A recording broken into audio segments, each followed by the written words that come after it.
And hello, one and all, and welcome to my live Extreme Rules 2016 review video. Thank you all for being patient with me. I just got finished watching Extreme Rules this morning due to Game 5 between the Penguins and the Lightning. So after a disappointing loss from the Penguins, it was nice to sit down, watch, and give you my review for Extreme Rules 2016. Overall, I thought this was a solid show, mostly from start to finish. If I had to compare it to Payback 2016, I would still give the slight edge to Payback in being the overall better show, but it was nice to enjoy two back-to-back WWE pay-per-view specials. It's been quite a while since I've enjoyed, like I said, two back-to-back. So kudos to WWE for putting on some good pay-per-views recently. And like I said, overall, there was a lot of good matches on this show. Two matches that I was slightly disappointed with, and there were two matches that I thought excelled that were definitely my match of the night candidates. It's really tough to pick between both the IC title match and Reigns versus Styles, but we'll get into that later on in the review. But yeah, overall, I enjoyed this show from start to finish, and I really enjoyed the outcomes of pretty much all of these matches. I felt like the right winner won for the most part, and yeah, definitely looking forward to seeing what takes place on Raw tonight. So I feel like the main goal was accomplished. WWE, you want me to be interested in what happens on Raw tonight? You leave me with a hook. I'm excited. We got Seth freaking Rollins returning tonight. Didn't see that happening. It was crazy. The place went nuts, and we'll talk about that later on in the review. So we have the opening video package, and then we kick things off with the first match of the evening. It was the Usos taking on the team of Karl Anderson and Luke Gallows in a tornado tag team match. Right away, before I believe it was the Usos make their way to the ring first, and then Anderson and Gallows come down, and they begin to immediately start brawling all throughout the ring, the surrounding area. Really fast-paced, quick action. Match went, I think, about 14 minutes in length. I think it got enough time. There was some good back and forth brawling, some nice near falls, counters, what have you, in this match. But I really liked the fact that Anderson and Gallows were able to get a decisive. I felt like they really needed to walk out of this match with the win. They lost last Monday on Raw. Likewise, I believe they lost a previous time to the Usos. I felt like you were really losing some of the mystique, the luster that Anderson and Gallows had, with them arriving on the WWE scene. So it was nice to see WWE put over Anderson and Gallows. They were able to get the win with the Magic Killer finish, going over strong against the Usos. So overall, I thought it was a solid, fun, enjoyable tag team match.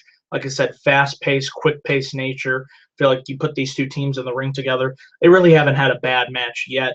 And likewise, this was a good way to kick off the in-ring portion for the pay-per-view tonight. So what more can you say? Right team went over. Anderson and Gallows after hitting the Magic Killer for the victory.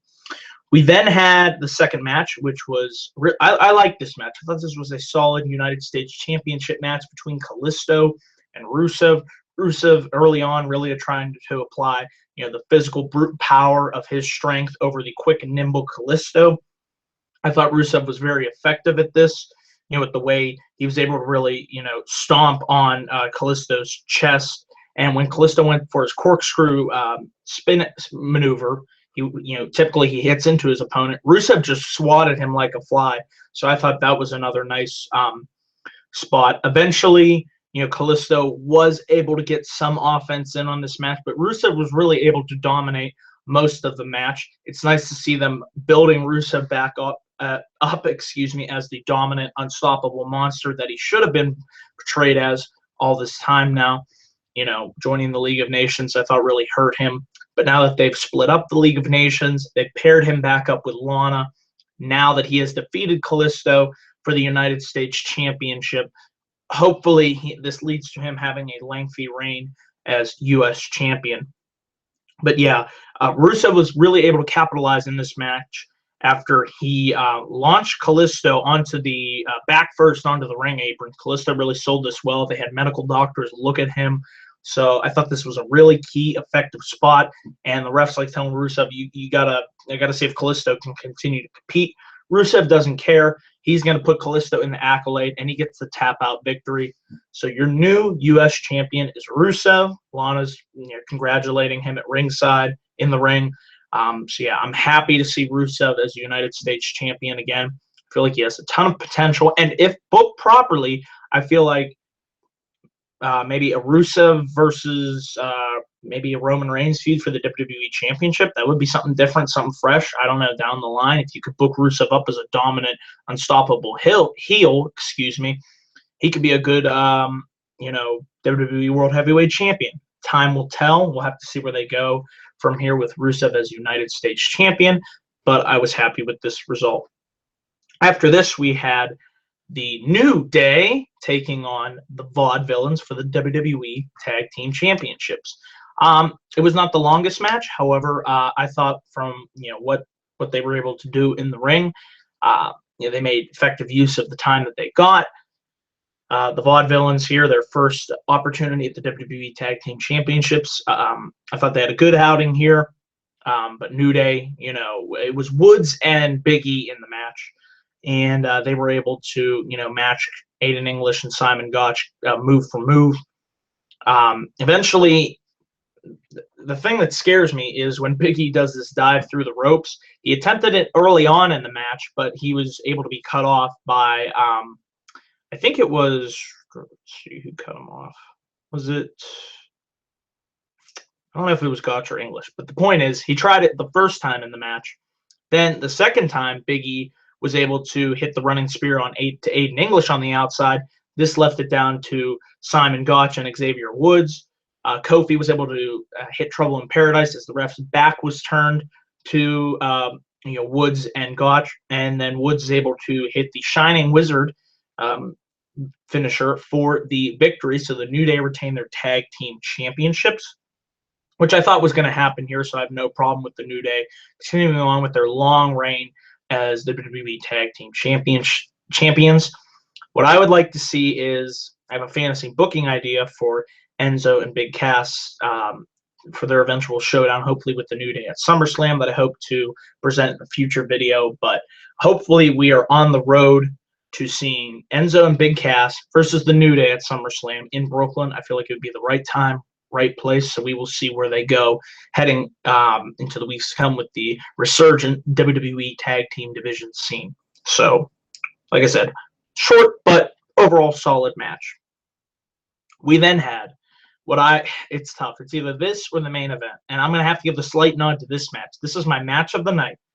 It was the Fatal 4-Way for the Intercontinental Championship. This match certainly did not disappoint. This match was everything that I thought it was going to be. We had The Miz defending his IC title against Cesaro, Kevin Owens, and Sami Zayn. And immediately, right off the bat, Sami Zayn hits Kevin Owens with the haluva kick. Owens is left down. Eventually, Miz takes out Cesaro. Cesaro takes out Miz, and it's Cesaro and Sami Zayn in the ring. There is so much action, I can't even begin to describe it. This match was incredible, awesome. It could have main evented this show, or co-main evented it. It was that damn good. Props to all four guys for going out there. They got enough time, at least, I think, 20 minutes. And Cesaro looked great. Sami Zayn looked great. Everyone had the opportunity to shine. Kevin Owens looked just as good. Everybody was able to hit their key signature moves, move for move, counter for counter. Like I said, there was so much action in this match. I just sat back and enjoyed it. This match delivered on every level of expectation, and I think it's definitely a candidate for match of the year. And I think it helps raise the prestige of the Intercontinental Championship. All four competitors vying to become the IC champion, or in Miz's case, wanting to retain the Intercontinental Championship. So kudos to all four involved. It eventually, I loved how the match ended, by the way. Sami Zayn was fighting with Kevin Owens on the outside. He became preoccupied with his long-standing rival, Kevin Owens. This allowed for Miz to get back into the ring, and he hit the pinfall on Cesaro. So Miz just barely being able to retain his Intercontinental Championship. I have no problem with Miz walking out as the IC champion. If you're eventually going to build to Cesaro being the one to knock him off his pedestal as IC champion, I feel like the Miz and Maurice combo really effective. They're an effective pairing, and I'm more than okay with Miz holding on to that Intercontinental Championship for another month or two. So like I said, this is my match of the night. If you have the network, you haven't watched this match yet, what are you doing? You got to watch this match. It was awesome. What more can you say? So yeah, very, very good match. We then had the fifth match of the evening. It was the Asylum match between Chris Jericho and Dean Ambrose. This match, I had higher expectations for it. I thought it was a little slow at times, especially the middle. I thought really dragged. I did like the thumbtack spot towards the end of the match and the use of the barbed wire bat by Chris Jericho on Dean Ambrose. They also used a mop, a fire extinguisher. Jericho blasted Ambrose in the face. He put the straitjacket on Ambrose as well. The problem with this match I had was I thought it went a little bit too long. I think maybe if you cut 5 to maybe even 10 minutes, I think it went 25 minutes in length. The crowd was obviously burned out from the Fatal 4-Way IC title match, so that hurt the match as well. I thought it was just an okay match. I was really expecting more, and maybe with less time, it would have been a better match. I just felt like, it dragged, especially during the middle. It did pick up towards the end. I really thought Ambrose, countering the code breaker and throwing Chris Jericho onto the thumbtacks, which would eventually allow Ambrose to hit Dirty Deeds onto the thumbtacks for the victory. I have to say, though, props to WWE for giving Dean Ambrose the victory here. 2 straight back-to-back pay-per-view victories really helps restore, I felt, the momentum that Ambrose was kind of losing there. He lost at the Royal Rumble. He lost at Fastlane. He lost at WrestleMania. Now he beat Chris Jericho at Payback, and now he beat him at Extreme Rules. So we're not doing these even Stevens 50-50 booking crap that I'm really sick of from WWE Creative. So, like I said, slow, dull match at times. Definitely was expecting more. It was okay, but I was happy to see Dean Ambrose walk out with the win. So, just an okay match overall.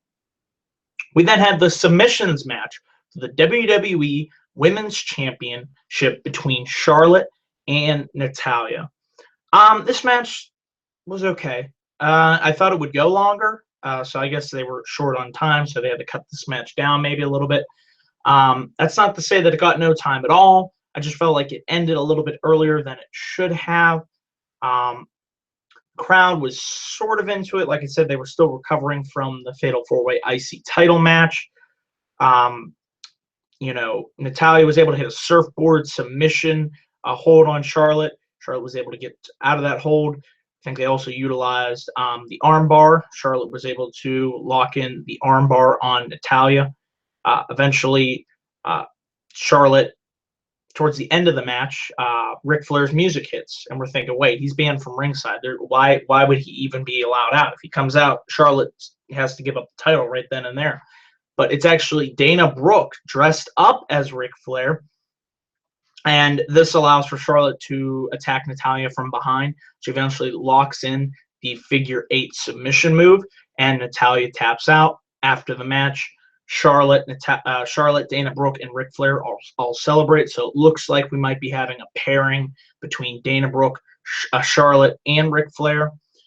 Maybe what I think they could do, maybe at the next pay-per-view Money in the Bank, maybe you could have a tag team match, Dana Brooke and Charlotte versus Natalya and Becky Lynch, because you got to fill the gaps between now and SummerSlam, because I think the end road is a Charlotte versus Sasha Banks feud for the Women's Championship at SummerSlam. I think they're going to build Sasha up as a legitimate challenger for Charlotte's championship. So really not surprised with the result here.